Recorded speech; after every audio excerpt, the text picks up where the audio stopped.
Birinci söz, bir inci söz, Bismillah.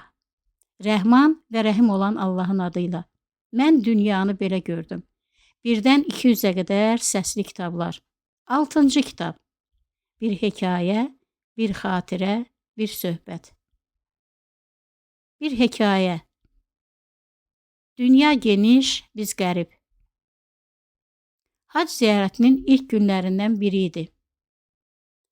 Dünyanın hər yerindən gəlmiş müsəlmanların bu dəfə sayca daha çox olması ilk baxışdan gözə çarpan bir gerçəklik idi. Bunu bilmək üçün ziyarətçilərin rəsmi sayını öyrənməyə ehtiyac da yox idi.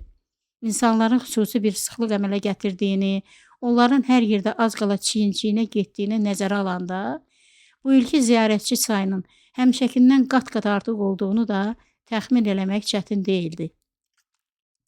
Lətif də ailəsi ilə birlikdə bu hac ziyarətinə Türkiyədən qatılanlardan idi. O da 2 oğlu və xanımı ilə nəhayət bir gün uzun illərin arzusunu həyata keçirməyə nail olmuş, ailəsi ilə birlikdə bu ilki hac ziyarətinə qatıla bilmişdi. Türkiyə kimi bir ölkədən illərlə hac ziyarətinə sıra gözləyə-gözləyə, bəzən bu sıranın heç gəlməyəcəyi kimi bir ümidsizliyin də insanların yaran qoyduğu bir həsrətin nəhayət bir gün bitdiyinə, ancaq təyyarəyə mindikdən sonra inanan bu ailənin sevincini heç bir başqa sevinclə qiyaslamaq mümkün deyildi. Lətifin özünün də, xanımı və oğullarının da sevinci o qədər böyük idi ki, bu sevinc onların köksünə sığmır, üz-gözlərindən, alıb verdikləri həyəcan dolu nəfəslərindən də vurub çıxır, onları bu sevincin qanadlarında quş olub uçmağa həvəsləndirirdi. Uzun sürən həsrətdən sonra nəhayət bir gün bu mübarək torpaqlara onların da ayaqlarının dəydiyini hesaba alanda gördükləri hər şey onlara nağıl kimi gəlir, ancaq xoş təsirlər bağışlayırdı. Onlara görə hər şey çox gözəl təşkil olunmuş, insanların bütün həssasiyyətləri bu əzəmətli tədbirin təşkilatçıları tərəfindən layiqincə nəzərə alınmışdı. Öz ölkəsinin sadə, zəhmətkeş vətəndaşlarından biri olan Lətif üçün burada mövcud olan bəzi nöqsanlar da onun başlıca niyyətinin üzərinə kölgə sala bilməyəcək qədər əhəmiyyətsiz görünürdü. Əsas məqsəd burada olmaq, hac ziyarətini bütün detalları yerinə yetirmək idi. Lətifin başçılığı ilə bu mehriban ailə ibadətlərini layiqincə yerinə yetirmək üçün əllərindən gələni edəcəkdilər. Onlar bu mövzunu hələ evdəykən müzakirə eləmiş, yeri gələndə hər cür gözlənilməz hallara da hazır olacaqlarına söz vermişdilər. Hələ ziyarətin 4-cü günü idi. Ailə bu 4 günü Mədinə şəhərində keçirdərək namazlarını Rəsulullah sallallahu əleyhi və səlləmin adı ilə bağlı dünya şöhrətli Məscid-i Nəbəvidə qılmaqdan, bu gözəl şəhəri gəzməkdən zövq almaqda idilər. Qafilə başqanlarının təşkil elədikləri xüsusi gəzinti proqramlarında özündə İslamın tarixinin ilk illərinin xatirələrini yaşadan ən önəmli yerləri gəzmək, qədim abidələri ziyarət etmək də var idi. Hər söz, hər söhbət, son məkanı da burada yerləşən Rəsulullahın sallallahu əleyhi və səlləmin adı ilə bağlı olub, onun həyatına aid xatirələrlə dolu idi. Nəinki Lətif və xanımı Nurgül, hətta gənc nəsili təmsil edən oğlanları da hər kəlməni diqqətlə dinləyir, ilk dəfə eşitdikləri maraqlı məlumatları acgözlüklə işlərinə çəkir, yaddaşlarına həkk edirdilər. Lətif onların bu marağına şahid olduqca sevincindən ürəyi köksünə sığmırdı.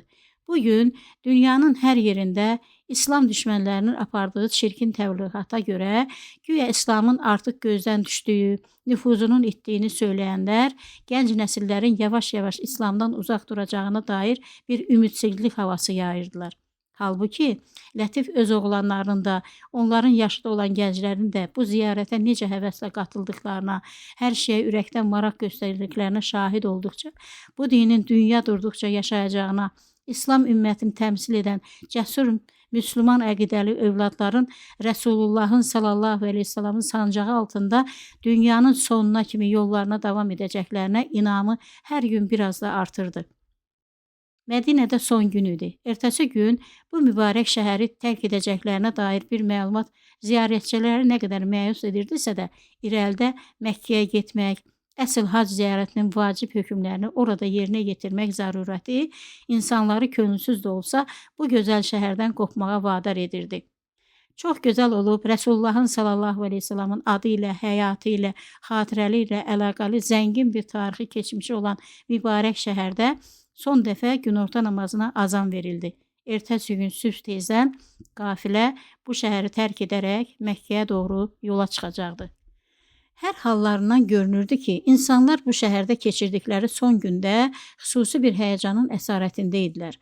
Axın-axın namaz yerinə gələn insanlar sıxlaşdıqca nəfəslər kəsilir, qıvrıcı istinin yaratdığı nəfəs darlığı da get-gedə artırdı. İsti olmasına isti idi, ancaq bu isti havaya bir də güclü bir həyəcan qarışırdı. Lətifin bir gözü qadınlarla bir sırada duran Nurgüldə idi. Qadın sakit görünür, heç bir narahatçılıq bilinmədən namazına davam edirdi. Ancaq onun pörtmüş kimi görünən al-qırmızı yanaqları istidən əziyyət çəkdiyinin göstəricisi olmalı idi. Lətif gözünün qırağı ilə oğlanlarına baxdı. Onlar hallarından məmnun görünürdülər. Nəhayət namaz bitdi, insanlar qalxıb sıradan çıxmağa başladılar. Onların ilk istiqamət götürdükləri yer zəvvarları 24 saat zəmzəm suyu ilə təmin edən çeşmələrin başı oldu. Susuzluq yanğısı burada bir sıxılaşma, itələşmə əmələ gətirdi. İrəlidə əsasən qadınların olduğunu gördüyü üçün Lətif özü çox irəli getmədi. Nurgülü irəli buraxdı. Nurgül həm su içməli, həm də əlindəki boş su qablarını doldurmalı idi. Oğlanlar burada durmağa səbr eləməmiş, başqa tərəfdəki çeşmələrdən su içməyə ayrılmışdılar. Nurgül sudan içib doyduqdan sonra plastik stəkanı su ilə doldurub Lətifə uzatdı. Lətif suyu alıb içdi, stəkanı Nurgülə qaytarıb geri duracaqdı ki, Nurgüldən sonraki çeşmədən bir qadın əlindəki dolu su qabları ilə sıradan çıxdı. Necə oldusa, qadınla Lətif bircə anlı göz-gözə gəldi. Bəlkə də bu cür qeyri-adi baxışmada qadın Lətifi heç görmədi də. Çünki bu baxış sadəcə baxmaq idi, görmək deyildi. Ona görə də bu təsadüfi baxışmada qadın yəqin ki, Lətifi heç görmədi də. Ancaq Lətifin gözü nə üçünsə onun üzündə ilişib qaldı. Qadının gözlərində Lətifə çox tanış gələn bir şey var idi. Bəlkə də kimisə xatırladan, bəlkə kiməsə bənzəyən bir şey. Lətif bu an bunun nə olduğunu ayırd edə bilmədi. O sadəcə beynindən ildırım sürəti ilə ötüb keçən bir xatirənin qaçamağına məruz qaldı. Qadın bütün bunların fərqində olmadan sıradan çıxdı, biraz kənarda onu gözləyən ailəsinin yanına getdi. Çeşmələrdən kənarda onu 3 nəfər gözləyirdi. Yəqin ki, həyat yoldaşı olan Lətiflə təxminən eyni yaşlarda bir kişi, bir də 2 gənc qız qadını araya aldılar. Lətif hələ də qadının arxasınca baxırdı. Ancaq niyə baxırdı? Bunu heç özü də bilmirdi. Heç kim hiss eləməmişsə də günorta namazından sonra Lətifin halı dəyişmişdi. Onun içində bir narahatçılıq əmələ gəlmişdi. Fikri özündə deyildi. Başında min bir sual dolaşır, çəkmə başında gördüyü qadını harda gördüyünü xatırlamağa çalışır. Ona çox tanış gələn o gözləri hardan tanıdığını müəyyən eləmək üçün yaddaşını səfərbər edir, bununla da ancaq beynini yora bilirdi. Lətif bu an elə bir durumun içində idi ki, bunu ancaq bir labirintə girməyə bənzətmək olardı. Girməyinə girərsən, ancaq oradan çıxa biləcəksənmi, ya da nə vaxt çıxa biləcəksən, bunu bilmirsən. Bu durum bəlkə də çoxlarına tanış gəlməlidir. Bir yerdə birini görürsən, onu daha əvvəl harada gördüyünü xatırlamaq istəyi səni bütün işlərindən ayırır. Beynin o suala cavab tapana kimi, onu daha əvvəl harada gördüyünü xatırlayana kimi başqa heç nə barədə düşünə bilmirsən. Ta ki, bir gün bir qəfil onu hardan tanıdığını xatırlayırsan və ancaq bundan sonra həyatının ritmi yoluna düşür. Lətif də eyni şeyləri yaşayırdı. O gözləri hardansa tanıyırdı ya da bu gözlər ona kimisə xatırladırdı. Ancaq kimi tapa bilmirdi. Lətif bir robot kimi verilən suallara cavab da verirdi, aparan söhbətlərə də qatılırdı, ancaq başında dolaşan fikirlər onu tam da bugünkü reallığın içində qalmağa qoymurdu. Fikri çox uzaqlarda gəzir dolaşır, beyni qurd kimi gəmirən o suallara həyatının keçmişində cavab axtarırdı.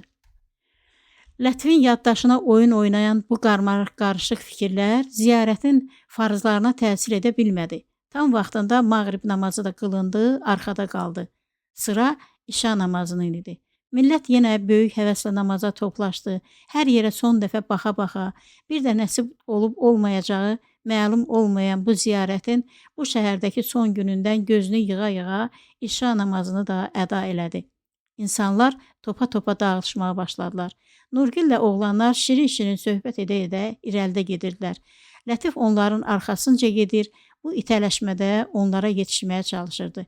Birdən onun yanından ailəsi ilə birlikdə həmin qadın gəlib keçdi. Qadının həyat yoldaşı tam da Lətifin bərabərinə çatmışdı ki, Lətifin ağzından onun özündən də asılı olmayan qeyri-adi bir kəlmə söz çıxdı. Zübeydə. Bu söz onun ağzından çox zəif bir səslə, hətta daha çox nəfəslə çıxmışdı. Ancaq qadının əri bu səsi eşitdi, döyüküb ətrafa baxdı. Bu sözün kimin dilindən çıxdığını müəyyən eləməyə çalışdı, ancaq müəyyən eləyə bilmədi.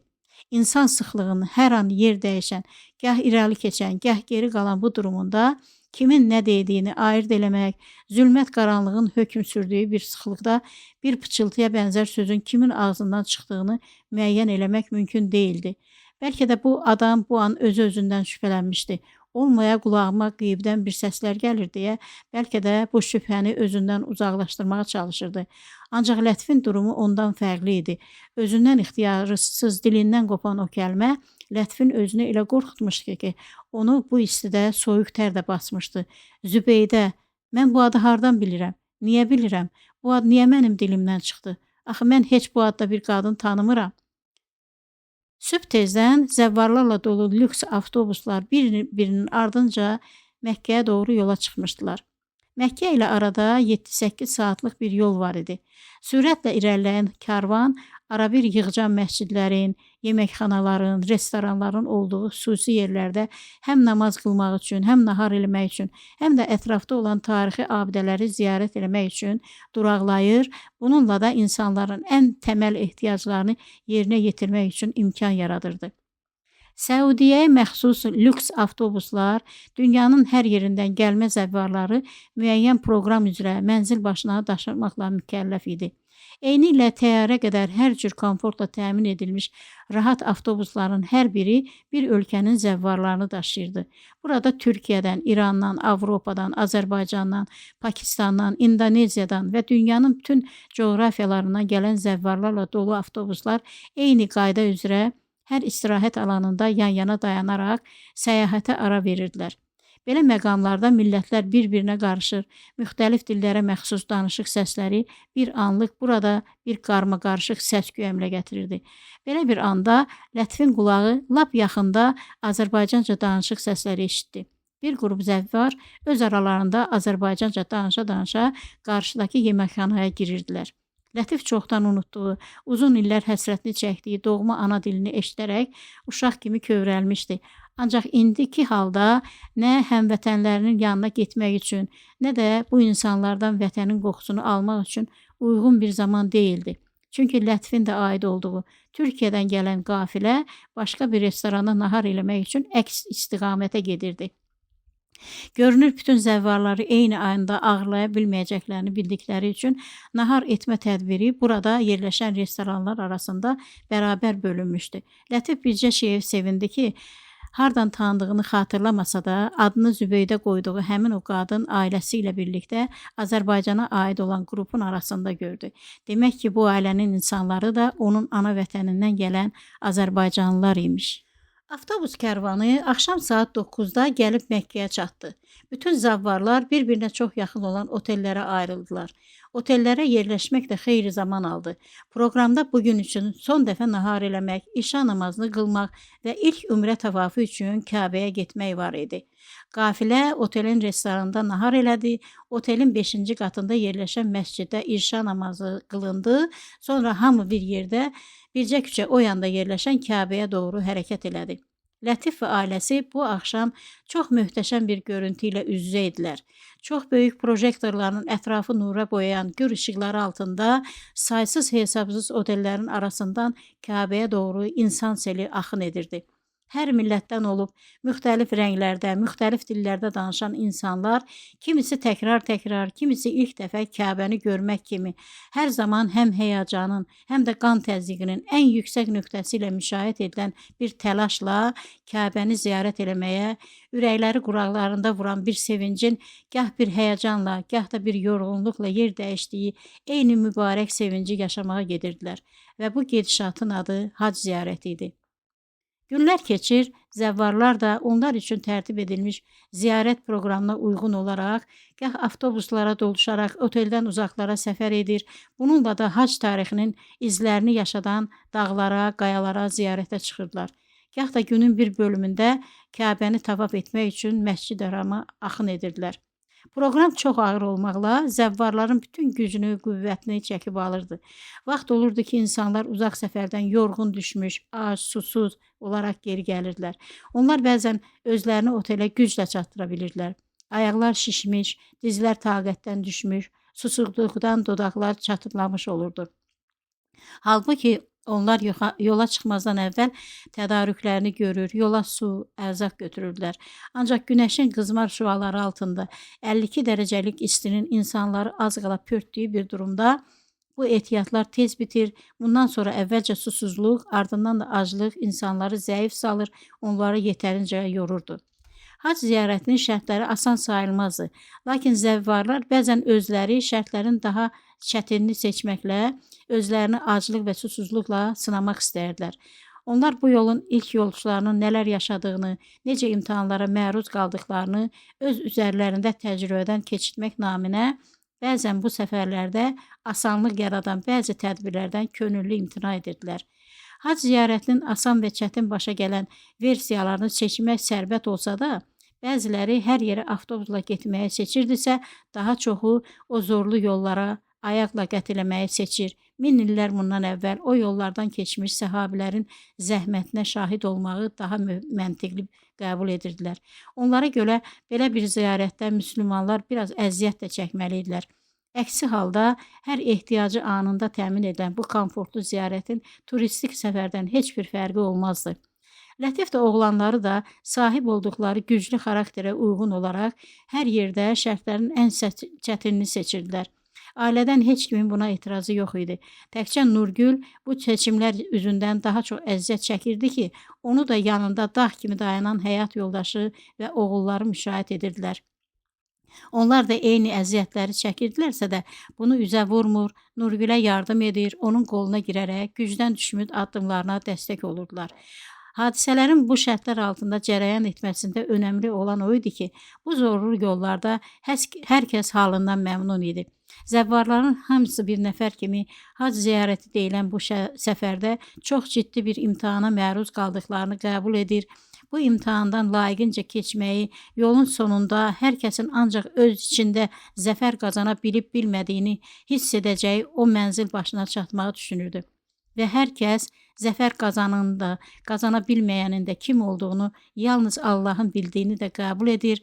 Hamısı bir nəfər kimi dualarında Allahdan mərhəmət istəyirdilər. Onlar da bilirdilər ki, Allahın mərhəməti o qədər genişdir ki, hər kəsə yetə bilərdi. Yetər ki, ondan mərhəmət istəyən olsun. Lətif öz ailəsini bu proqramın hər bölümündən keçidərkən bir gün yorğunluğunun onun yuxularını pozduğunu, qarmaqarışıq yuxuların onu əldən saldığını hiss elədi. Yuxu almaq üçün ayrılmış saatın o yorğunluğu aradan qaldıracaq qədər yetərli olmadığı bir şəraitdə insanların çoxu daş kimi yatarkən Lətif gözünü yumduğu andan qəribə olayların içinə düşürdü.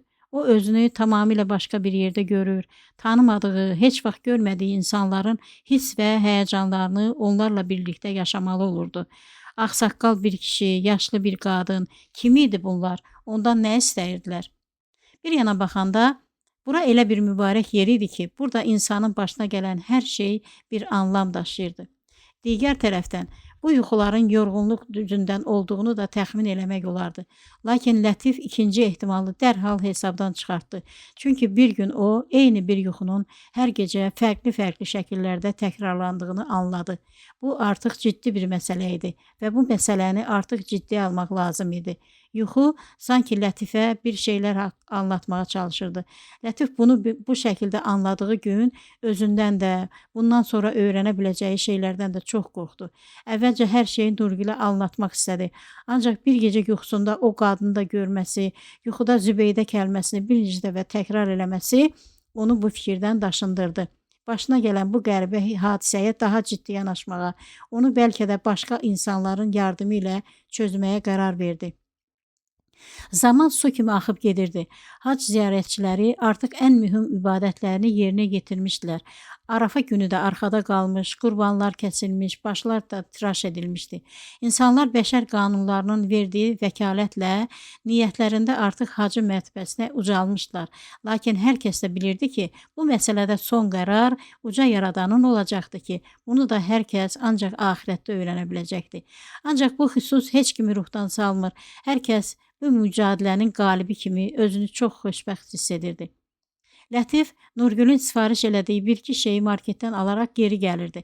Birdən ona doğru gələn insanların arasında Azərbaycanlı zəvvarların qafilə başqanını gördü.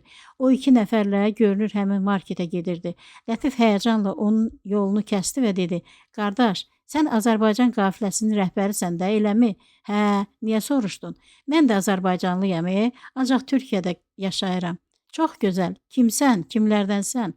"Mənim adım Lətifdir." "Qardaş, adını da bilmirəm. Ancaq mən səninlə uyğun bir yerdə mühüm bir şey danışmaq istəyirəm. Sənin yardımına ehtiyacım var." "Mənim adım Tofiqdir. Sənin üçün nə eləyə bilərəmsə mən hazır. Nə zaman istəyirsən, harda istəyirsən oturaq danışaq." "Tofiq, elə birazdan sizin otelin arxa bağçasında görüşəyimi? Bilirsən də artıq vaxt azalır. Mən isə çox mühüm bir məsələni araşdırmalıyam. O məsələnin həllinə nail olmalıyam. Yoxsa həyatımın qalanını əzabla keçirməli olaram. Nə deyirsən?" "Vallah nə deyim Lətif qardaş, bu sözlərinlə sən məni lap nigaran qoyursan. Görüşək də, mən alış-verişimi edib geri dönüm, 1 saat sonra orada görüşək." Onlar ayrıldılar. Lətif indicə elədiyi hərəkətin əmələ gətirdiyi güclü həyəcanı heç cür basa bilmir. Atdığı bu addımla çox gizli, çox vacib bir şeyin üstünə düşmüş kimi özünü sirlərlə dolu bir yolun başlanğıcında hiss edirdi və nə üçünsə bu onu qorxudurdu. Tofiq sözünü tutdu. 1 saat sonra arxa bağçaya gəldi. Lətif onu orada gözləyirdi. Onlar üz-üzə oturdular. Lətif də bura gələndən bəri onun beynini yoran bir sualla sükutu pozdu. "Tofiq qardaş, əvvəlcə de görüm, sizin qafilədə Zübeydə adında bir qadın varmı?" Bu sözləri eşidən Tofiq biraz gərildi. Deyəsən bu sual onun heç xoşuna gəlmədi. "Bu hardan çıxdı? Bəs deyirdin çox vacib bir məsələni danışacaq." "Yox, sən düz anlamadın. Bunlar bir-biri ilə əlaqəli məsələlərdir. Sən bu suala cavab ver ki, mən də doğru yolda olduğumu bilim. Mən sənə hər şeyi danışacağam." Tofiq ona şübhə ilə baxdı, ancaq yenə də o suala cavab verdi. "Var. Bizim qafiləmizdə Zübeydə adında bir qadın var. Yoldaşı ilə və 2 qızı ilə gəliblər. Sən onu hardan tanıyırsan?"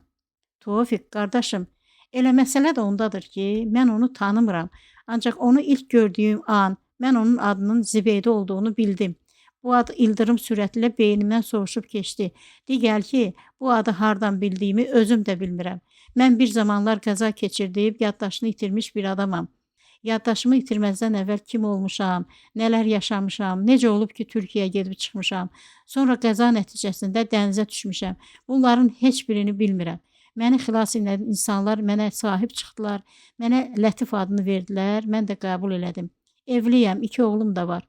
Bu illər ərzində çox həkim gəzdim, çox müalicə aldım. Doktorlar mənə ümid verirdilər. Ancaq yaddaşım geri gəlmədi ki, gəlmədi. Mən də hardan gəldiyimi, kim olduğumu xatırlayan qərib bir insan kimi bu günlərə gəldim. Görünür məni bura Allah çəkib gətirdi. Burada o qadını gördüm, heç də xatırlamasam da onun adını bilməyim mənə bir ümid verdi. Bəlkə də o məni görsə tanıyar, mənim kim olduğumu bilər. Bu məsələdə səndən yardım istəyirəm. Bu necə olacaq bilmirəm, ancaq məni onunla görüşdür. Ya da mənim əvəzimdən sən özün onunla danış, mənə yardım elə. Birazdan hamımız dağılışıb gedəcəyik. Bəlkə də bu qadın keçmişləri xatırlamaqda mənim son şansımdır. Nə olar qardaşım, Allah xətrinə mənə kömək elə. Məni bu qaranlıqdan çıxart. Gör biz hardayıq, necə bir yerdəyik. İnsan belə yerdə bir çarəsizə yardım eləməzmi? Özün də Allah adamısan. Nə olar? Bu işi ələ al, mənə yardım elə. Mən ömrüm boyu sənə minnətdar olaram, sənə dua edərəm. Üstəlik bu yaxşılığının əvəzini Allah sənə artıqlaması ilə ödəyər inşallah. Ertəsi gün Tofiq Lətifin hekayəsini Zübeydənin həyat yoldaşı Fərruxa danışdı. Belə bir məsələdə onun da mərhəmət göstərməsini, bu bir yolla arvadının bu adamla görüşməsinə izin verməsini ondan xahiş elədi. Fərrux arvadının yad bir kişi ilə görüşməsinə qətiyyən razı olmadı. Ancaq əvəzində belə bir təklif verdi. Lətif öz telefonu vasitəsilə Fərruxa görüntülü bir mesaj yazacaqdı. Orada öz tarixçəsini anladacaqdı. Əgər Zübeydə onu görüb tanısaydı, onun barəsində bildiklərini söyləyəcəkdi. Onlar bu şərtlə razılığa gəldilər. Lətif telefonun kamerasını açdı, üzünü onu dinləyənlərə tutub həyat tarixçəsini başdan sona kimi danışdı. Onu da qeyd elədi ki, onun danışdığı bu həyat onun yaddaşını itirdikdən sonra yaşadıqlarıdır. Halbuki onun bundan əvvəl də bir həyatı olmalı idi. Lətif qeyd elədi ki, başına o qəza gələndən bu vaxta qədər ətrafında onun kim olduğunu, Türkiyəyə necə gəldiyini xatırlayan kimsə yox idi. Azərbaycana dönməyə də heç bir səbəbi, heç bir bağı qalmamışdı. Hara gedəcəkdi, kimə gedəcəkdi? Burada Zübeydəni görən kimi adını xatırlaması bu məsələnin çözülməsi üçün bir ipucu ola bilərdi. Gerçək durum belə idi ki, Lətif də başda Zübeydə olmaqla bu söhbəti eşidən hər kəsdən yardım istəyirdi. Fərrux mesajı alan kimi Zübeydəni də yanına alıb otağa çəkildi. İkisi birlikdə bu söhbəti dinlədilər. Söhbət bitdi. Fərrux sual dolu gözlərini Zübeydənin üzünə dikdi. Zübeydə özündə deyildi. Bənzi qaçmış, gözlərindən yaş axırdı. Bu Kəmaldır. O mənim nişanlım idi. Mən sənə demişdim, bir zamanlar mən nişanlı idim. Ancaq toyumuzdan biraz əvvəl nişanlım Türkiyədə dənizdə boğulub öldü. Bu həmin o adamdır. Demək necəsə sağ qalıb. Dediyim kimi biz nişanlı idik. Atalarımız dost idilər. Bizi onlar nişanladılar. Biz evlənəcəkdik. Qaynatam çox geniş qəlbə sahib bir adam idi. O, böyük oğlu Kəmalın evlənməsinə elə sevinirdi ki, bu sevincini ifadə eləmək üçün Türkiyədəki otellərdən birində ailəcə bizə yer tutdu.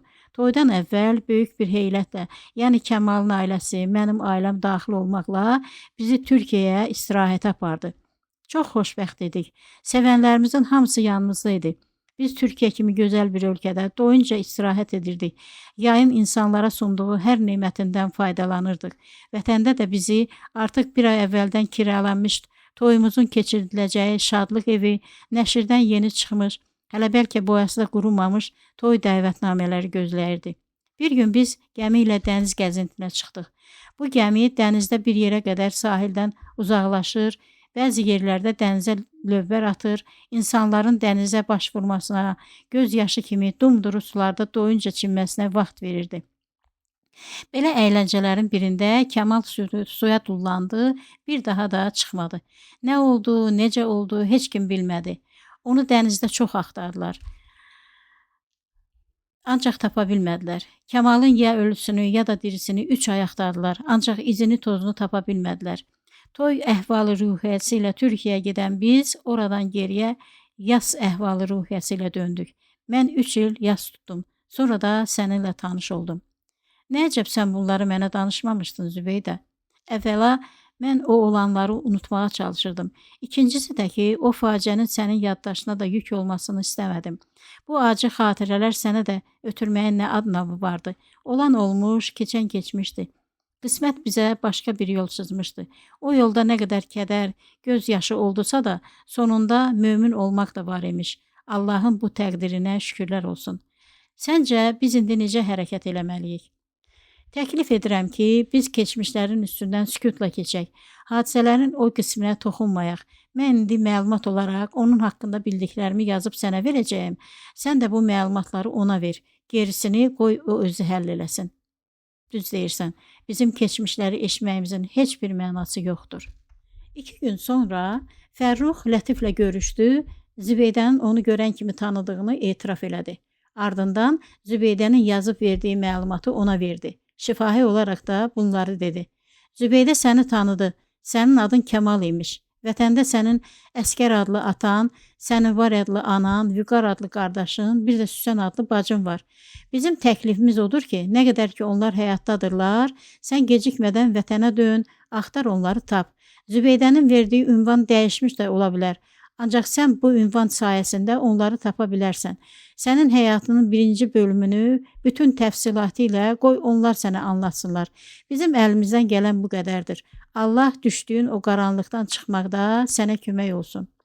Lətif Fərruxdan ayrılıb qaldıqları otelə dönürdü. Əlində bugün hələ ona heç bir məlumat verməyən, hər harlı ilə bir qadın zərifliyini əks etdirən incə bir xətlə yazılmış o ünvana baxırdı.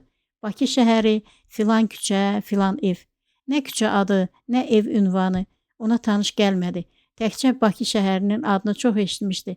Sadəcə Bakı kəlməsində həmişə içində nəsə bir doğmalıq hiss eləmişdi. İndi artıq bu doğmalığın səbəbini bilirdi. Sən demə, Bakı adlı şəhərdə onun atası, anası, qardaşı, bacısı, bir sözlə böyük bir ailəsi var imiş. Lətif hac ziyarətindən dönən kimi vətənə, ailəsinin yanına gedəcəkdi. Hac ziyarəti sona çatdı. Zəvvarlar gəldikləri kimi dünyanın hər yerinə dağılışıb getdilər. Onlar bu mübarək yerləri tərk edərkən ürəklərində bir hacı olmanın sevincindən əlavə bir də bu yerləri gəzməyin, görməyin qürurunu apardılar. Lətifin apardığı sövqat daha böyük, daha qiymətli idi. Hac səfərinin hikmətinə baxın ki, uzun illər öncə bir gənc insanın həyatının ipi əlindən qopub getmişdi. Həmin insan o ipin ucunu 20 il sonra məhz burada Allahın evini ziyarətə gəldiyi bu müqəddəs torpaqda bu mübarək hac ziyarəti zamanı tapa bildi. Bundan belə Lətifin qarşısında o ip uçlarını bir-birinə bağlamaq, o aradakı itkili illərin yaralarını sağaltmaq kimi mühüm məsələlər dururdu. Lətif ailəsini tapacaqdı, onlardan məsələnin əslini öyrənəcəkdi. Ancaq o zaman Zübeydənin niyə onunla görüşmək istəmədiyini, həqiqətləri söyləməkdən qaçdığını da anlayacaqdı. Lətif Zübeydənin çox ağıllı bir qadın olduğunu qəbul edəcək, uzaqdan uzağa ona rəğbət bəsləyəcəkdi. Zübeydə Allahın təqdiri ilə ayrı düşdüklərini, ikisinə aid qismətin göylərdə belə yazıldığını qəbul elədiyi üçün Lətifin üzünə çıxmadı. Hadisələri bu cür qiymətləndirdiyi üçün keçmişdə olanlardan ona bəhs etmək istəmədi. Olan olmuş, keçən keçmişdi. Allah Cəllə Cəlaluhu kitabının bir yerində buyururdu ki, mən insanları zənginliklə və kasıbçılıqla, xəstəliklə və sağlamlıqla, mükafatla və müsibətlə sınayacağam. Belə görünür ki, Kəmalla Zübeydə də gənc ikən belə bir sınağa məruz qalmışlar. Allah onları da sınamışdı, həm də müsibətlə. İkisinin də uzun illərdən sonra hac ziyarətində bir araya gəlməsi onu göstərdi ki, onlar ayrı düşmüşdülərsə də əvəzində o sınaqdan qalib çıxmışlar.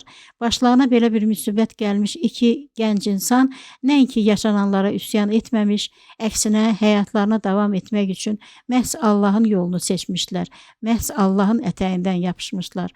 Aydın məsələdir ki, onlar bundan sonra artıq bir araya gələ bilməzdilər. Nə qəsdən, nə də təsadüfən. Çünki onların hər təsadüfi görüşü bu ailələrin huzursuzluğuna səbəb ola bilərdi. Bəlkə də Allah onların yollarını bu şəkildə ayırmışdı ki, başlarına gələn müsibətin acısından Allaha sığınsınlar, mömin olsunlar. Onlar çox çətin günlərdən keçmişlər, çox əzab çəkmişlər. Ancaq mömin insanlar olaraq onlar hər şeyi bir daha ölçüb biçəcək, bunda da ancaq bir hikmətin, bir mərhəbətin, bir xeyrin izlərini görəcəklər. Onlar bir daha qəbul edəcəklər ki, harda xeyrin, harda şərin olduğunu Allah bilir, biz bilmərik. Allahu aləm. Bir xatirə. 3 qız idik. 3 qız idik. Xanım, Gülüstan, bir də mən. Tanışlığımız 5-ci sinifdən başlamışdı. Ona qədər hərəmiz bir məktəbdə, ibtidai sinifdə oxumuş, 4-lük ibtidai sinifi bitirdikdən sonra bu orta məktəbin 5-ci sinifində bir araya gəlmişdik. İnsan nə yaşda olursa olsun, necə bir mühitə düşürsə düşsün, orada ən qısa zaman içində özünə bir həmfikir, bir tanış, bir dost tapa bilir. Həm də çox qəribədir ki, özünə ruhən yaxın olan bir insanı o düşdüyün toplumun içində seçən də sən olmursan. Sən bunun üçün heç nə eləmirsən. Hər şey öz-özünə baş verir. Sanki eyni təfəkkürə sahib olan, hər şeyə eyni cür baxan, eyni fikir yürüdən insanları hansı bir cazibə qüvvəsisə, yavaş-yavaş maqnit kimi bir-birinə doğru çəkir. Mən özüm aradan çox zaman keçəndən sonra anlamağa başladım ki, həyatda nə yaşayırıqsa, hamısını normal qəbul eləmək lazımdır. Çünki hamısı həyatın qanuna uyğunluqlarıdır. O qanunları da biz yazmırıq, sadəcə Allah bizi belə yaradıb. Hər şey ilahi bir qüvvənin hökmü altında baş verir deyə, bir də baxırsan ki, artıq sən tək deyilsən. Heç bilmirsən bu nə vaxt baş verdi, ancaq artıq yanında bir yaxud bir neçə insan var ki, sənə qarşı xoş niyyətli olmaqdan başqa, həm də hər şeyi sənin düşündüyün kimi düşünür, hər şeyə sənin baxdığın kimi baxır, eyni münasibəti bəsləyir. Hər qələbəlik toplumda fikir birliyinin, eyni düşüncə tərzinin birləşdirdiyi kiçik qruplar mövcuddur. Bu qrupların arasında çox zaman bir-birinə möhkəm bağlarla bağlı olan dostluqlar əmələ gəlir. Ömür davam elədikcə bu dostluqlar zaman içində yaşanan müxtəlif hadisələrin içindən keçərək sınanır. Əgər kimsə bu sınaqda sinifdə qalırsa, tezliklə ayrılıb gedir. Gedərkən də özündən sonra geriyə adətən təsadüfi insanlara xas olduğu kimi sadəcə zəif bir iz buraxmış olur. Bəzən nə qədər çalışsan da belələrinin nə adını, nə də özünü xatırlaya bilmirsən. Bir də hər sınaqdan qalib çıxanlar var ki, onlarla münasibətlərimiz bəzən bir ömür sürə bilən möhkəm bir dostluğa çevrilir. Bu da çox qəribə şeydir ki, bəzən bir anadan, bir atadan olan qardaş və bacıların da səninlə ruhən bir qədər yaxın olmurlar. Eyni ananın, atanın övladları olub, eyni tərbiyəni alaraq, eyni mühitdə böyüyən ailə fərdlərinin hərəsinin səninkindən fərqli öz fikri, öz qərarı, məsələlərə öz yanaşımı ola bilir. Yad bir ortamda isə bəzən heç tanımadığın ailələrdən gəlmiş insanlar sənə qəlbəndə, ruhəndə daha yaxın ola bilirlər. Bu yerdə bir Sübhanallah deyək ki, məsələlərin bu məcraya gəlməsində hər nə varsa bir daha anlamalıyıq ki, onlar bizdən aslı şeylər deyil, hamısı uca yaradanın qüdrətinin sübutudur. Mənim 2 rəfiqəm də yaşadığımız cəmiyyətdə Dağlı adı ilə tanınan bir toplumun qızları idilər. Xanım həm də əkiz bacılardan biri idi. Bacısı da bizimlə bir sinifdə oxusa da, onun da bizdən ayrı öz rəfiqəsi var idi. Bu da bayaq dediyim məqama daha bir sübut idi. Xanım mənimlə və Gülüstanla rəfiqə olduğu halda, onun əkiz tayı tamam başqa bir qızla dostluq edər, bizə heç yaxın da gəlməzdi. Rəfiqələrim olan bu 2 dağlı qızları çox məsələlərdə eyni xarakterə sahib idilər. İkisi də düzgünlük tərəfdarı, ikisi də xoş niyyətli, insan sevər və mərd qızlar idilər. Onların arasındakı fərq birinin oğlan kimi cəld, qoçaq, cəsur bir qız olması, digərinin isə sakit, həlim, çox həyalı bir qız olması idi. Xanım bir keçi idisə, Gülüstan bir ceyran idi. Mən tip olaraq daha çox xanımla eyni idim. Biz qız xeylağı olduğumuz halda düz sözə görə kimlə desən yumruq davasına da çıxa bilərdik ki, bu xarakter Gülüstana yad idi. İllər keçdikcə aramızda güclü bir bağ yaranmış, 3 qız olaraq oxuduğumuz sinifdə bir qrup halına gəlmişdik. Ancaq biz çoxları kimi birləşib kiməsə zor işlədən, zəifləri incidən, yalançılara şahidlik edən qruplardan deyildik. Qruplardan deyildik sözü burada ona işarə edir ki, o vaxtlar da məktəblərdə formalaşan yeniyetmə qruplarının çoxu məhz bu xüsusiyyətləri ilə tanınırdılar. Başlanğıcını o illərdən alan, o zamanlar da cəzasız qalan tərbiyəsizlik və əxlaqsızlıq bugün artıq elm ocaqlarında öhdəsindən gəlinməyən hərci məcliyə, üstəlik hər halı ilə bugün də cəzasız qalan zorbalığa gətirib çıxartdı. Bu məsələdə eyni günahın müəllifləri bir tərəfdən zəngin valideynlərdirsə, bir tərəfdən də ələ baxan müəllimlərdir. Bu simasını itirmiş 2 qrup insanların üzündən arada uşaqların və yeniyetmə gənclərin məktəblərdə keçirdikləri zaman kəsibi, onlardan bəziləri üçün bu zamanı bir cəza evində keçirtməyə bənzəyir. Bu böyüklükdə problem aidiyyatı təşkilatlar tərəfindən göz ardı edilincə də cəmiyyətdə bir yarısı zülmə tabe olub əzilmişliyi ilə insanda ikrah hissi oyadan bir topluma, bir yarısı da gənc yaşlarından artıq hər cür zalımlığı məktəb yoldaşları arasında təcrübədən keçirmiş, bundan sonra da hər cür cinayətə hazır olan başqa bir topluma ayrılmışdır. Halbuki söhbət orta məktəbdən 6 yaşla 17 yaş arası uşaqlardan gedir. Xatırlayanda, hələ bir də müqayisə edəndə o vaxt bir-birinə acı söz deməkdən, bəzən də sadəcə itələşməkdən o yana keçməyən o zalımlıq bugünkü terrorun yanında çox məsum qalır. Biz isə o vaxt da fərqli idik. Hər kəs bilirdi ki, ən doğru sözü deyən, hər işdə ədalətli olmağı sevən, zəifləri müdafiə edən bir qrup vardısa, o da biz idik. Yadıma gəlir ki, üçümüzdən heç birimiz heç vaxt əlaçı olmadıq. Ancaq necə şeydirsə, bizi həm sinif yoldaşlarımız, həm də müəllimlərimiz sevirdilər. Bugün illərin arxasından dönüb o keçənlərə baxanda özüm də anlaya bilirəm ki, biz həm yaşıtlarımızdan biraz fərqliymişik. Bu bizim öz qərarımızla olmuşdumu, yoxsa vəziyyət öz-özünə bu yöndə inkişaf eləmişdimi, bunu dəqiq söyləməkdə çətinlik çəkirəm. Ancaq biz təhsildə nail olduğumuz qəribə göstəricilərə görə sinifdə də çox qəribə bir mövqe tutmuşduq. Belə ki, üçümüzün də yaxşı oxuduğumuz fənlər də var idi, heç oxumadığımız fənlər də var idi. Əgər biz yaxşı oxuduğumuz, yəni sevdiyimiz bir fənni əla oxuyurduqsa, o fəndən ancaq 5 alırdıqsa, digər oxumadığımız, yəni sevmədiyimiz fənni də heç oxumurduq. Ona görə də müəllimlərimiz rüblük qiymət çıxardanda bizi hansı kateqoriyaya aid eləmək məsələsində həmişə çətinlik çəkirdilər. Çünki sevmədiyimiz fənlərə gözümüzün ucu ilə də baxmasaq da, müəllimlərimiz bizdəki qabiliyyətə, bacarığa, istedada bələd idilər. Bilirdilər ki, səbəb varsa, səbəb bizim qavrama qabiliyyətimizin zəif olması deyil. Onlar bizim ayrı-ayrı fənlərə münasibətimizi də lazım olduğu kimi anlayır.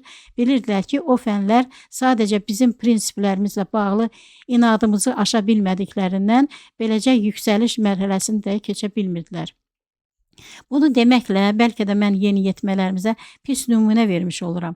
Ancaq bu ifadənin arxasında bəlkə də müəllimlərin anlamalı olduğu belə bir fikir də yatır ki, o fikrə diqqət çəkmək niyyəti ilə burada bir haşiyə çıxıram.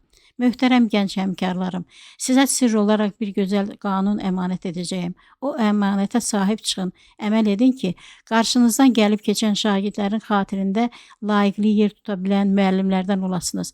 Bir müəllim olaraq sizin işiniz bütün elmləri şagirdlərə sevdirməkdir. Lakin şagirdlərə tədris edədiyiniz fənni sevdirməzdən öncə onlara özünüzü sevdirməyə çalışın. Çünki çoxunuzun diqqət elə yetirmədiyi bu məqam əslində tədris sistemində qazanıla biləcək bütün müvəffəqiyyətlərin başlıca şərtidir. Unutmayın ki, məktəblərdə qazanılacaq bütün uğurların yolu məhz buradan keçir. Ey xoş amalla, təmiz niyyətlə siniflərə girən müəllimlər, Allahın bəxş elədiyi zəka ilə istisnasız bütün elmləri asanlıqla davramaq potensialına malik olan şagirdlərinizə diqqət edin. Onların sizlərdən birinin tədris elədiyi fənnə mənfi münasibət bəslədiyinə rast gəldiyinizdə diqqətli olun. Bu problemə ehtiyatla yanaşın. Çox zaman o mənfi münasibətə sizlərdən birinin qaba davranışı, şagirdə qarşı ədavətli rəftarı səbəb ola bilir. Bu faktı nə qədər erkən aşkar edə bilsəniz, bir o qədər tez məsələni yoluna qoya bilərsiniz. Təcrübə göstərir ki, çox zaman bir şagirdin bir fənni oxunmamasının altında onun özünün də aşa bilmədiyi bir prinsipi yatır. Məlum olur ki, bu heç də bir savadsızlıq göstəricisi deyil. Bu bir prinsip məsələsidir.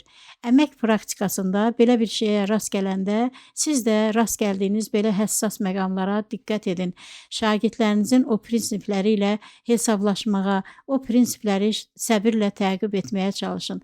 Çünki siz məktəblərdə hər cür şagirdə ancaq elm vermək üçün deyilsiniz. Yeri gələndə şagirdlərin fərdi xüsusiyyətlərini də nəzərə almalı, onların mənəvi dünyalarına da hərdən bir göz atmalısınız. Çünki siz müəllimlərin hər bir şagirddən həm də bir şəxsiyyət yetişdirmək cəhdiniz olmalıdır ki, bəlkə də bu daha vacib bir məsələdir.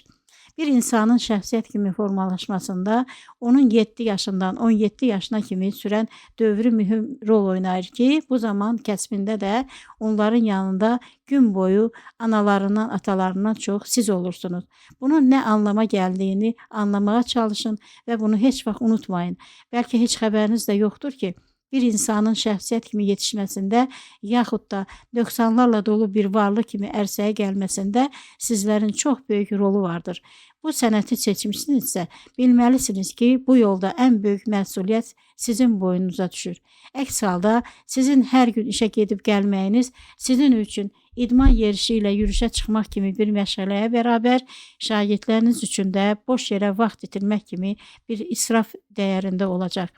Əgər bu sözləri qulaq ardına vurub eyni laqeydliklə çalışmağa davam edərsinizsə, bilməlisiniz ki, zəhmətinizin nəticələri nəinki sizə adsan, baş ucalığı gətirməyəcək, əksinə sizin dərs cədvəlinizə uyğun olaraq hər gün məktəbin yolunu tutmağınız sizin üçün evinizlə məktəbin arasında mənasız yerə yol ölçməkdən başqa bir şey olmayacaqdır. Biz gənc idik, enerji dolu idik. Məktəbdə bir sürü sevilməyən müəllimlər olduğu halda biz öz qəribə davranışlarımıza rəğmən çoxluq tərəfindən sevilirdik. Sözün açığı, bu da bir gümandır ki, bəlkə də məhz belə qəribə olmağımız bizi hər kəsə sevdirmişdi o illər, kim bilir. Mənim söhbətini elədiyim o illərdə bütün Sovetlər ölkəsində olduğu kimi Azərbaycanda da din yasaq idi. Həm də hər din yasaq idi. Çünki Sovetlər Birliyi Allahı inkar edirdi. Çünki Sovetlər Birliyi ateist bir cəmiyyət idi. O zamanda heç kəsi qınamalı deyildi ki, özlərini müsəlman hesab edəsələr də, iki rəfiqəmdən heç birinin evində dindən, imandan əsər əlamət yox idi. Mən bu ailələrin sadəliklərinə, halat çörək yeyən namuslu ailələr olmalarına, dürüst yaşamalarına, insansevərliklərinə, yaxşı qonşu, yaxşı dost, yaxşı valideyn olmalarına bugün də namusum üzərinə and içə bilərəm.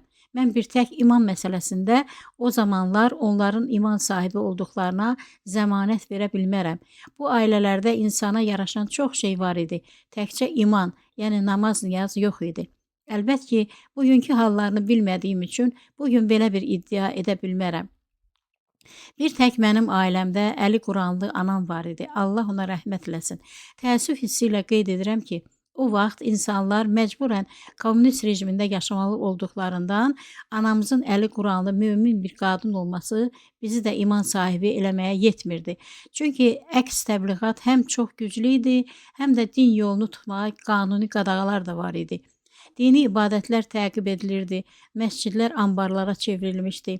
Dövlət məmurları doğmaca ata-analarının dəfnində iştirak edə bilmirdilər. Kommunist rejimində dinə qarşı savaş bu qədər ciddi aparılırdı. Belə bir şəraitdə təbii ki, mən də rəfiqələrim kimi dindən, imandan uzaq böyüyürdüm. Ona görə də bizi ayıran heç nə yox idi aramızda. Halbuki bugün olsa, mən Allahın hökmünə əməl etməli olar, onun buyurduğu yolu gedəcəyimsə əgər, dostlarımı süzgəcdən keçirməli olar, məni imandan uzaqlaşdıra biləcək insanlarla yollarımı tədricən ayırardım. Gerçi imana gəldikdən sonra mən belə də edirəm. Çünki məlum bir şey var ki, bir imanı ilə bir imansızın dostluğu çox təhlükəlidir. Bu dostluğun nəticəsi olaraq əgər iman sahibi dostunu da imana gətirərsə, bu böyük bir qələbə hesab edilə bilər. Bundan hər ikisinin savab payı da aşar-daşar. Fəqət bir imansız dost isə iman sahibi dostunu yavaş-yavaş özünə bənzədər. Sonunda da dindən çıxarda bilər ki, bu da çox tez-tez baş verən hallardır.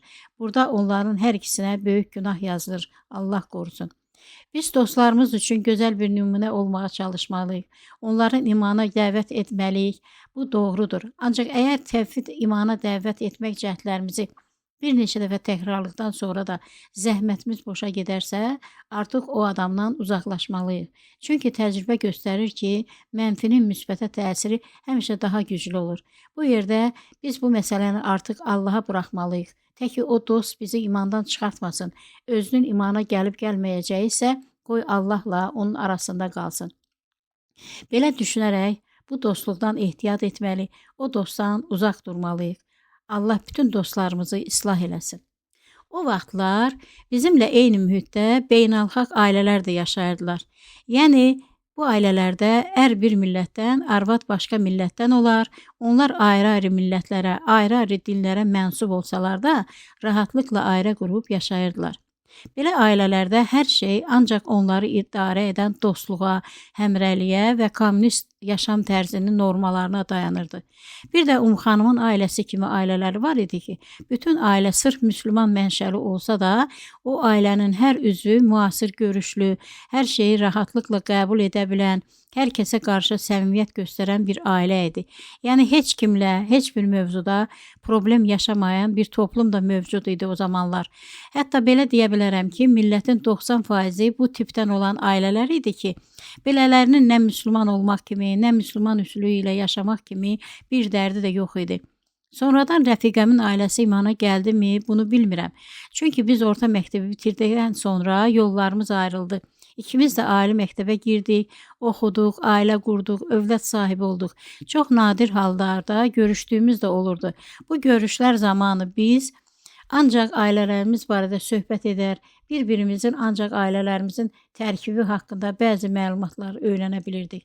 Belə son görüşlərimizin birində məlum oldu ki, onun da 2 oğlu var. Onlar da o vaxt ali məktəbdə oxuyurdular.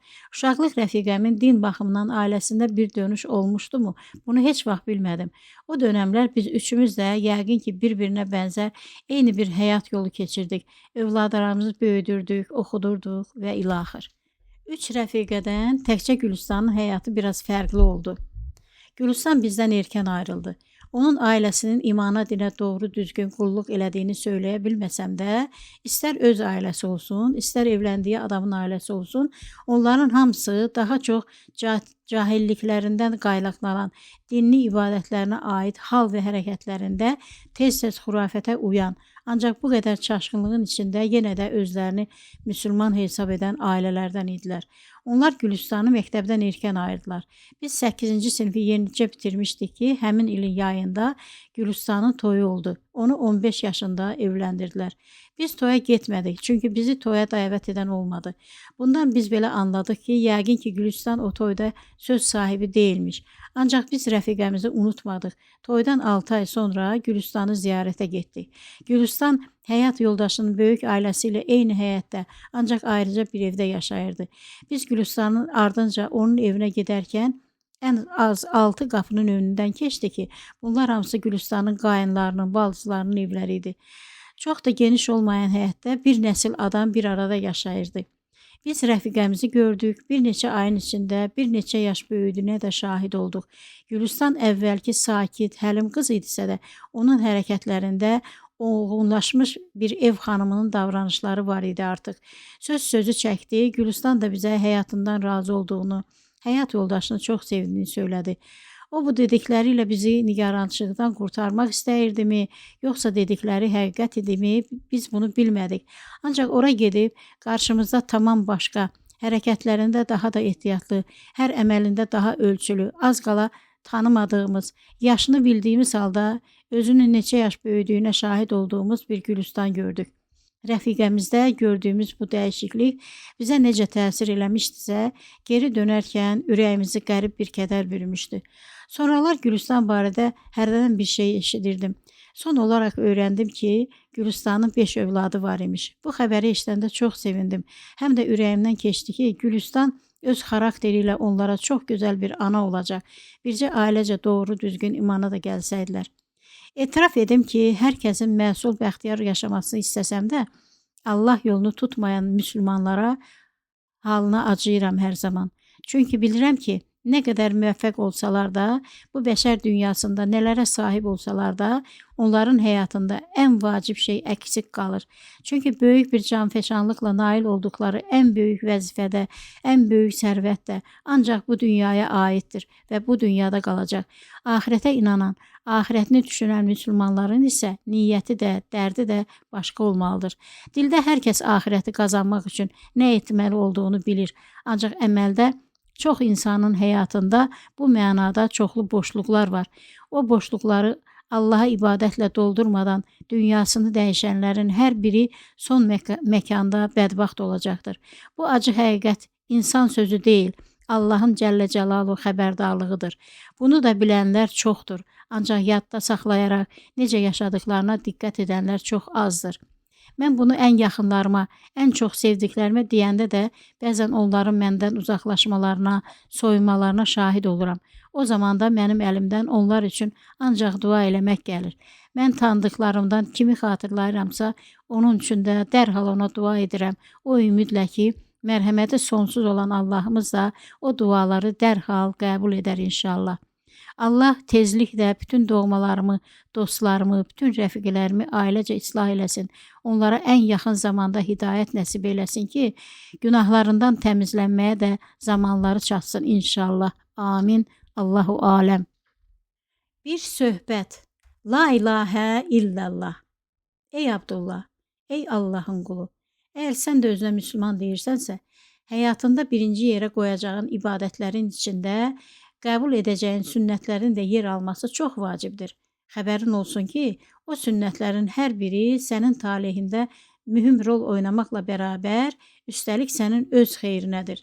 Sünnətlərin hər biri bizə imanın ədəbini öyrədir, bizi nədənsə xəbərdar edər, bizi təhlükələrdən qoruyar. O mühüm sünnətlərdən biri də hər müsəlmanın ölmədən öncə kəfənini alıb hazır qoymasıdır. Kəfənini al hazır qoy, Abdullah. Ölüm ki var, hər canlının ömrünün bitişidir. Buna insan da daxildir. Qəbul elə ki, ölüm də bir Abdullahdır. O da Allahın əmrinə tabe olan bir quldur. O hər zaman böyür başımızda dolaşırsa da Allahın əmri gəlməyincə bizə yaxınlaşamaz. Allahdan gələn əmri gözləyər. Allahdan əmr gəldimi, ölüm də ancaq o an canımızı alar. Bir şey var ki, ölümün nə vaxt gələcəyini heç o özü də bilməz. Onun vaxtı vədəsi bilinmədiyi üçün hər kəsi hazırlıqsız yaxalayar. Bir tək mömin insanlardır ki, ölümün nə vaxt gələcəyini özünə dərd eləməz.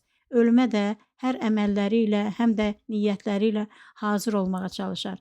Çünki mömin müsəlman ən başdan ölümün gələcəyini bilir və qəbul edir və heç vaxt unutmur ki, Cənab Allah tərəfindən ölümə hazır olmaqla əmr olunmuşdur. Bu tədbir həm də qulun axirətə ürəkdən inanan bir mömin olduğunun göstəricisidir. Mömin insanın hər əməli salih əməllərdən olmalıdır ki, önünə düşərək onun üçün cənnətə gedən yolu açsın. Mömin insan niyyətini də açıq şəkildə bəlli etməlidir ki, axirətə inanmaq mövzusunda heç bir şübhəyə səbəb verməsin. Bu niyyətlə də bir mömin insan kəfənini alıb hazır qoymaqla mükəlləfdir. Çünki bu həm də fərzlərin cərgəsində özünə yer eləmiş bir sünnətdir. Bu yerdə təbii olaraq belə bir sual doğa bilər ki, bu əmrin sünnət olduğunu bilən çox insan varkən, əcəba günümüzdə neçə müsəlman bu sünnətə əməl edir? Əcəba aramızda nə qədər müsəlman var ki, kəfənini alıb hazır etməklə digər din qardaşlarına, xüsusən də gənc nəsillərə örnək ola bilsin? Çox yerində ortaya çıxmış sual olduğu üçün ona veriləcək cavabı bir təfəkkür edək. Halbuki kəfən sadəcə cansız bədənin büküləcəyi bir bez parçasıdır. Əslində onun özündən çox, onun öncədən alınıb qoyulmasındakı hikmət çox önəmlidir. Bizim bu hərəkətimiz bir yandan öləcəyimizi bildiyimiz halda yaşamağa davam elədiyimiz normal həyatımızın içində o son günə bir tədbirimiz isə bir yandan da ölümün hər an gələ biləcəyini unutmağa qoymayan ciddi bir xəbərdarlıqdır, ciddi bir xatırlama vasitəsidir. Bu yerdə məntiqli düşüncə qabiliyyətimiz mütləq bizə deyəcək ki, həyatını yaşa, ancaq ölümün çox da uzaqda olmadığını da unutma. Qiyamət günü Allahın huzurunda peşman olmaq istəmirsənsə, dünyadaykən harda necə hərəkət edəcəyinə, nəyi həyatına alıb, nəyi həyatından çıxardacağına baxacaqsan. Söz danışarkən ağzından çıxanlara diqqət edəcəksən. Kəfənini al, hazır qoy, Abdullah. Kəfənini al, onu bir qutuya qoy. O qutu da zamanı gələnə kimi sənin paltar dolabının ən arxa yerində dursun, zamanını gözləsin. Ancaq bil ki, bir gün öldüyündə sənin mütləq o kəfənə bürünəcəyin də kəsin bir şərt deyil. Çünki sən uçaq qəzasında da ölə bilərsən, səni maşın da vura bilər, sən atəşdə də yana bilərsən, dənizdə də boğula bilərsən. Sən ölərsən, ancaq cəsədin tapılmaz. Özün də bilirsən ki, bu dünyanın min bir halı var. Bu yerdə deyə bilərsən ki, bəs elə isə o kəfənin o dolabda olmasının nə mənası var? Bil və agah ol ki, o kəfənin o dolabda durmasının çox böyük mənası var. Əvvəla bu hərəkətinlə sən mütləq öləcəyini qəbul edirsən. O ölümü ciddiyə alırsan. O günə bu qədərcik də olsa tədbirini almış olursan. Çünki öndərimiz Rəsulullah sallallahu aleyhi ve sellem hələ 14 əsr bundan əvvəl buyurmuşdur ki, əvvəlcə dəvənizi bağlayın, sonrasını Allaha təvəkkül eləyin. Hər insan da bir gün yeri gələr, zora düşər, içində bulunduğu vəziyyətdə gücünün yetdiyi qədər tədbirini alarsa, o insan bir yandan hansısa bir təhlükənin qarşısını almış olar, bir yandan da bu hərəkəti ilə Rəsullahımızın sallallahu aleyhi ve sellem sünnətinə uyduğunu da göstərmiş olar. Kəfənini al, hazır qoy, Abdullah. O kəfən səninlə uğraşacaq, səni tərbiyə edəcək. Sən hər dəfə o dolabı açanda gözün o qutuya sataşacaq, ölümü xatırlayacaqsan. Bəlkə bu xatırlatma səni bəzi bəd əməllərindən saxlayacaq, bəlkə sənə bir işarət olacaq, bəlkə qəlbini yumşadacaq, kiməsə bəslədiyin kinini, nifrətini unutturacaq sənə. Qəzəbin keçəcək, onun yerini mərhəmət hissi dolduracaq. Düşünəcəksən ki, artıq ömürdən nə qalıb ki? Mən niyə kiməsə qəlbinə dəyim, niyə kiməsə mərdimazarlıq edim, niyə bu dünyanın, bu sonsuz kainatın sahibinə asi olum, niyə onu qəzəbləndirim? Axı aramızda çox az zaman qalıb, bəlkə mən hər şeyi bir yana buraxım, onun yerinə Rəbbimizin görüşünə hazırlaşım. Heç bilmirəm mən o son imtahandan uğurla çıxa biləcəyimmi, mən də cənnətə girə biləcəyimmi? Bəlkə də öz-özünlə apardığın bu dialoq sənə doğru seçim etməkdə yol göstərəcək. Hər şeyi bir yana burax Abdullah, sənin daha mühüm işlərin var deyərək bir daha yol üstə olduğunu xatırladacaq sənə. Sən də hər şeyi bir yana buraxıb ibadətlərinə odaqlanacaqsan və bu da sənin qazancın olacaq. Sən bundan belə qəlbinin ən dərin yerindən gələn öyüdlərə əməl eləməyə başla. Eyni zamanda bir şeyi də nəzərə al ki, məhz bu məqamda Allahın daha bir mühüm hökmü də dövrəyə girir. Sən onsuz da öləcəyəm deyərək dünya həyatını da boşa buraxa bilməzsən. Səndən bunu istəyən də yoxdur. Əksinə, sən dünyadan da nəsibini alacaqsan. Allahın sənin üçün yazdığı qismətinə, ayırdığı ruzu və nemət payına da sahib çıxacaqsan. Mizan tərəzini həddini aşmamaq şərti ilə həyatını da dolu-dolu yaşayacaqsan və bil ki, bu da Allahın hökmüdür. Yoxsa Rəbbimiz hökm edərdi ki, kəfəninizi də götürün, gedin qəbirstanlığa yerləşin. Orada oturub gözləyin. Necə olsa gec ya tez bir gün ölümünüz gələcək. Halbuki mərhəməti sonsuz olan Rəbbimiz buyurur ki, günahlardan qorunmaq şərti ilə dünyadan da nəsibinizi alın, həyatınızı da dolu-dolu yaşayın. Kəfənini al hazır qoy Abdullah. Xəbərin olsun ki, bu da bir göstəricidir. Əgər sən kəfənini almaqla, kəfənlə arandakı o xofu açıb keçə bildinsə, demək ki, sən o cahillərdən deyilsən. Sən Allahın hökmlərinə boyun əyən bir Abdullahsan. O zaman sən anlayacaqsan ki, ölümün bizə geyindirdiyi ən son libasımız olan kəfən sadəcə 12-14 metrəlik bir bez parçasından başqa bir şey deyil. Əslində burada heç kəfənlik bir şey də yoxdur. İnsanlar əslində kəfəndən qorxmurlar ki, ölümdən qorxurlar. Halbuki bu da yanlış bir şeydir. Allah Cəllə Cəlaluhu buyurmuşdur ki, heç kimdən və heç nədən qorxmayın, bir tək məndən qorxun. İnsan da artıq anlamalıdır ki, ölümdən qorxmağın heç bir mənası yoxdur. Çünki ölüm haqdır, mütləq gələcək.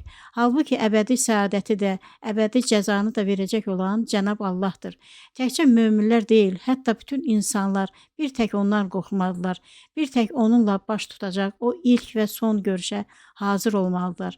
Əgər biz cənnət həyatı adında o sonsuz səadəti yaxalamaq istəyiriksə, Allahın huzuruna möhkəm inancımızla, doğru düzgün ibadətlərimizlə, salih əməllərimizlə çıxmalıyıq ki, onun sonsuz mərhəmətinə sığına bilək. Dünya həyatında nələr yaşamışıqsa, o həyatın son nəticəsi olaraq ən böyük mükafatı da, ən yüksək qiyməti də ondan ala bilək inşallah bir gün. Kəfənini al, hazır qoy Abdullah. O kəfənin sənə çox xeyri olacaq. Düşün ki, sən ömrünün ən mühüm imtahanına hazırlaşarkən, hər dəfə o kəfəni dolabında görəndə yadına əməllərindən, niyyətlərindən, qorxularından bir şeylər düşəcək. Sən durub bunları düşünərkən, birazdan ağlın da, qəlbin də sənə doğru yolu göstərəcək. O kəfən sənin üçün bir növ xatırlatma kitabçan olacaq. Bax ha, həyatın sonu ölümdür. O qutudakı son libasında buna sübutdur. Odur ki, nə edəcəyinə, necə yaşayacağına biraz da diqqət elə. Ölç, biç, sənin yolunu açacaq, üzünü ağ edəcək əməllərə üstünlük ver. Unutma ki, cənnətin qapısını açacaq olan ilk açar namazdır. Namaza başla. Ya Allah deyərək otur, ya Allah deyərək qalx. O zaman özünü hər cür təhlükələrdən sığortalamış olacaqsan. Heç vaxt unutma ki, bir tək ya Allah kəlməsi insan üçün ən böyük sığorta, ən güclü qorucu vasitədir. Çünki bu bir çağırışdır, imdad deməkdir. Allah da böyüdür, imdada ən tez yetişən odur. O təkdir, ondan başqa ilah yoxdur. Cənab Allah bütün canlıların Rəbbi, yerin, göyün sahibidir Sübhanallah. Biz olaq, bir şeyi də unutmayaq ki, hər dəfə şanı uca Rabbimizdən söz düşəndə onu uca isimləri ilə təsbih edək və mömin olaraq boynumuzun borcu, dilimizin bitməyən zikri olsun. La ilahə illallah, Sübhanallah, Elhamdülillah, Allahu Ekber, Allahu Ekber, Allahu Ekber, Allahu aləm.